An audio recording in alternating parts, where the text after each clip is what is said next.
Ini jangan maling teriak maling gitu lah. Jangan kita ikut bermain, pura-pura nggak ikut bermain. Maksudnya maling gimana, Pak? Kasus Baja yang ada di Polda Metro, sampai sekarang kita akan minta kejelasannya. Itu salah satu anggota Anda, namanya Kimin Tanoto.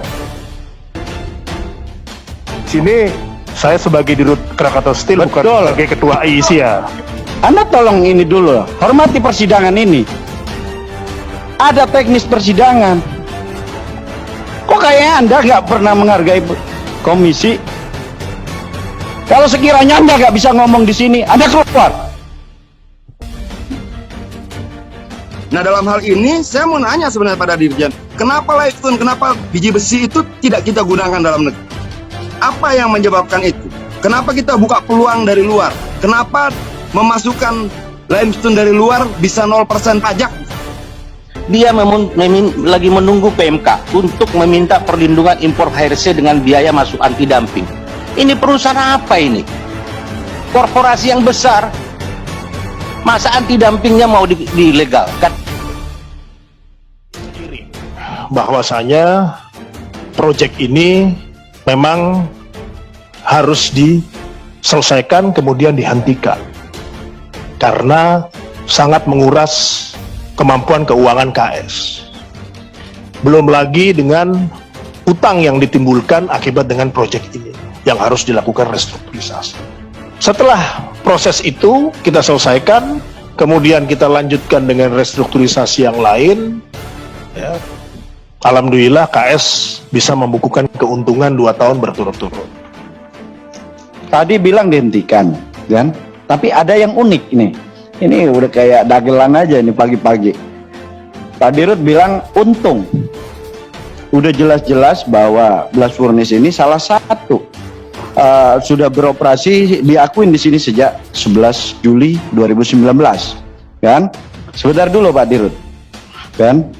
Jadi diakuin sudah beroperasi dan ada semangat seperti semangat Presiden kita bahwa ingin memperkuat produksi baja dalam negeri.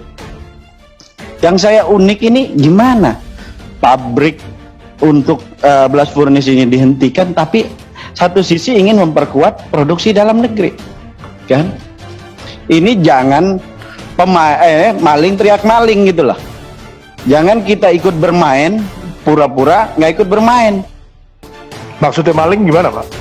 Lah, kita dalam artian Anda menyatakan bahwa ini ingin memperkuat, tapi di satu sisi Anda ingin hentikan, kan? Jadi kita ini mana semangat untuk memperkuatnya, kan? Kalau dengan cara-cara begini, kasus Baja yang ada di Polda Metro, sampai sekarang kita akan minta kejelasannya. Itu salah satu anggota Anda, namanya Kimin Tanoto. Sini saya sebagai Dirut Krakatau Steel, bukan Betul. sebagai Ketua IIC ya. Anda tolong ini dulu, hormati persidangan ini. Ada teknis persidangan. Kok kayaknya Anda nggak pernah menghargai komisi? Kalau sekiranya Anda nggak bisa ngomong di sini, Anda keluar. Baik. Kalau memang harus keluar, kita keluar. Pimpinan Keluar. untuk Ya. menjaga marwah Setuju. kita punya sidang ini. Kalau beliau sudah nantangin itu ya keluar aja. Anda keluar. Nih, Jangan ya. sampai pimpinan kita yang malu. Keluar. Anda sudah contempt of parliament. Ini saya minta maaf. Anda merasa hebat. Tidak. Sudah pimpinan, saya pikir dihentikan saja. Ini udah nantangin ruangan ini. Ruangan ini yang ditantang sama dia. Tidak ada maksud kami menantang. Tadi Bapak Kan sudah bilang bilang. sendiri ada teknis persidangan. Tata bercara itu harus didengerin dulu baru menjawab. Dan Anda sudah menjawab bahwa Anda pengen keluar. Silakan keluar. Setuju, dikeluarkan aja. Terima kasih. Assalamualaikum warahmatullahi wabarakatuh. Pimpinan izin bicara. Ya, silakan. Ya, pimpinan, Ya, sebentar, saya kira nggak perlu kalau ditunda. pimpinan saya berpikir kita punya mekanisme persidangan, tetapi kita juga punya etika untuk tidak serta-merta mengeluarkan siapa yang kita undang. Kenapa demikian? Karena menurut saya rapat ini pasti punya kepentingan yang cukup besar. Saya tertarik untuk mendengar rapat ini sejak awal karena bagi saya impor baja itu bukan persoalan uang saja, tapi di dalamnya ada persoalan kedaulatan. Baik, terima kasih Pak Adian. Kita ada 2 kali memanggil Pak Dirut ini. Sebelumnya kita sudah panggil di Panja Pengawasan Industri Bahan Baku Impor kan. Beliau juga mangkir kan, tidak ada kejelasan kan. Walaupun itu kapasitasnya sebagai ketua IC. Cuma kan dasar dari itulah kita ingin bawa ke sini. Maraknya impor baja belakangan ini kan. Ini salah satu yang akan kita urai, dan semakin hari industri baja dalam negeri semakin kecil. Kami juga mendengar masukan dari Pak Dirjen, begitu semangatnya Pak Dirjen ingin menguatkan industri dalam negeri, namun pemain-pemain baja ini semua hanya ingin menjadi trader. Bahkan Krakatau Steel sendiri juga salah satu trader di situ. Kalau saya melihat ini ada sesuatu, ya. Ini ada kartel besar yang mungkin kolaborasinya dengan mereka, sehingga respon mereka sangat reaktif seperti itu terhadap kita. Bahkan reaktifnya mereka itu sampai mengabaikan etika persidangan dan kehormatan DPR ini gitu. Ya, saya sepakat tadi apa yang dibilang Pak Adian, ini adalah yang kita kejar adalah kedaulatan. Tapi faktanya hari ini puluhan tahun Krakatau Steel ini adalah impor bahan baku yang seharusnya cadangan biji besi kita sangat tinggi. Bahkan kita punya industri pengolahan di Krakatau Steel yang sekarang mangkrak. Kan itu harusnya yang kita pertanyakan kepada mereka, dan mereka sikapnya adalah reaktif. Krakatau Steel ini besar, tapi isinya kayak kerupuk, kepompong di dalamnya. Pimpinan tadi udah mengatakan bahwa mereka itu untung bukan karena produksinya, tapi karena trading.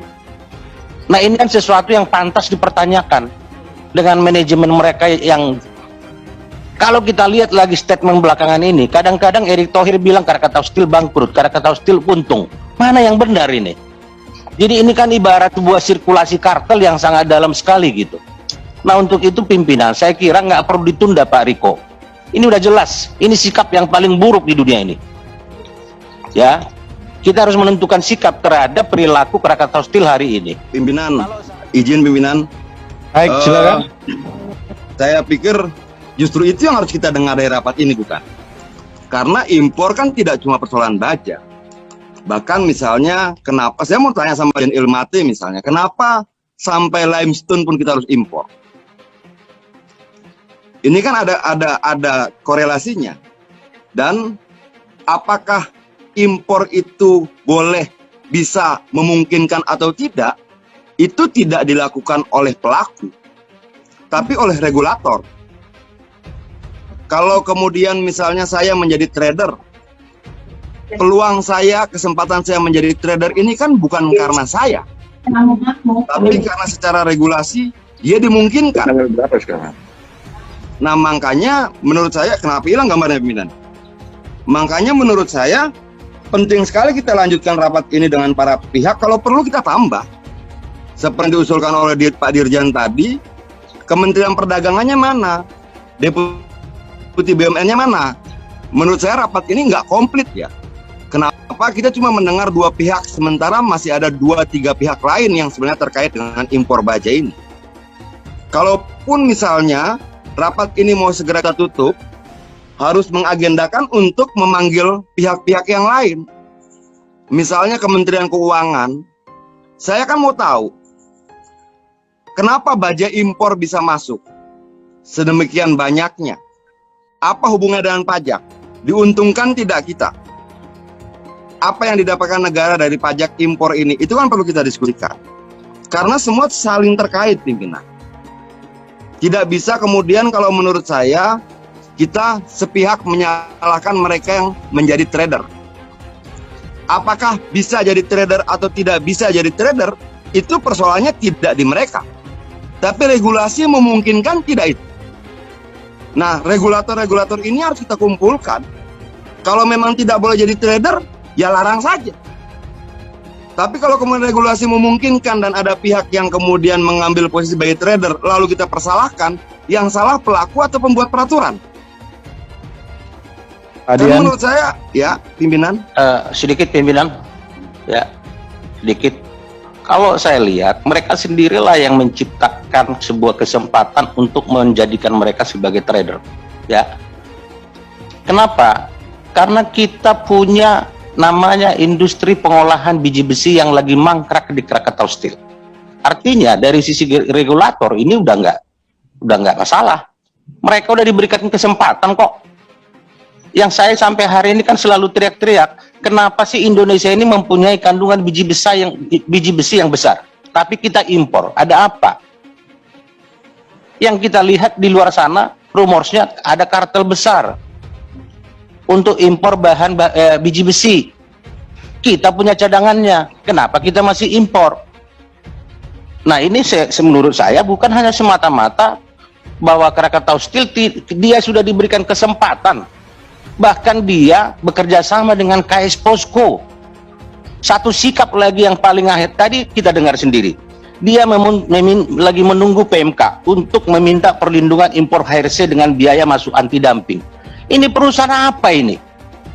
Korporasi yang besar, masa anti dumpingnya mau dilegalkan? Lah apa ini?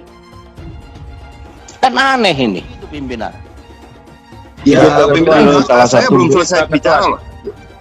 masih ada sekali. Ayo silakan Pak Dian, selesaikan. Ya, saya belum selesai. Tadi kan sebenarnya harusnya interupsi ya. Jadi kalau menurut saya, bisa sih tidak sih kita tidak melihat pelakunya, tapi ruang regulasi yang memang dibuka sehingga itu terjadi. Krakatau Posko misalnya, saya sempat berkomunikasi dengan Pak Dirjen kemarin, saya bingung, memang betul, kenapa biji besi kita tidak dipakai? Kenapa limestone kita sampai hari ini cuma digunakan 30% dari 100% kebutuhan? Ada banyak yang disampaikan, tapi tetap saja itu tidak menjelaskan apa-apa buat saya. Nah, masalahnya adalah yang salah yang impor atau regulator yang membuat peluang impor itu terbuka sedemikian besar. Kalau menurut saya regulatornya. Karena bisa atau tidak bisa tergantung regulator kok. Kalau regulator bilang tidak boleh, tidak boleh. Kalau kemudian regulator melarang tetap terjadi, ya penyelundupan. Kan persoalan di situ, pimpinan. Kalau kemudian kita menyalahkan pelaku usaha, sementara regulator yang membuka peluang tidak kita pertanyakan kenapa peluang itu dibuka, itu juga tidak fair. Nah, dalam hal ini saya mau nanya sebenarnya pada Dirjen, kenapa limestone, kenapa biji besi itu tidak kita gunakan dalam negeri? Apa yang menyebabkan itu? Kenapa kita buka peluang dari luar? Kenapa memasukkan limestone dari luar bisa 0% pajak? Bahwa pengusaha mencari untungnya pastilah. Tapi kenapa kemudian regulator tidak berpihak pada kedaulatan kita sendiri? Nah, itu yang menurut saya harusnya kita dapatkan dari rapat yang maha penting seperti sekarang, pimpinan. Kenapa ini menjawab seluruh persoalan kita terkait dengan impor, khususnya impor baja, bahan baku baja, dan sebagainya. Sanggup tidak kemudian misalnya kita membuat aturan agar impor itu punya beban pajak yang sama dibandingkan jika tidak? Untuk itu menurut saya pimpinan, solusi dari perdebatan kita siang hari ini, kalau menurut saya diagendakan lagi tapi seluruh pihak dihadirkan.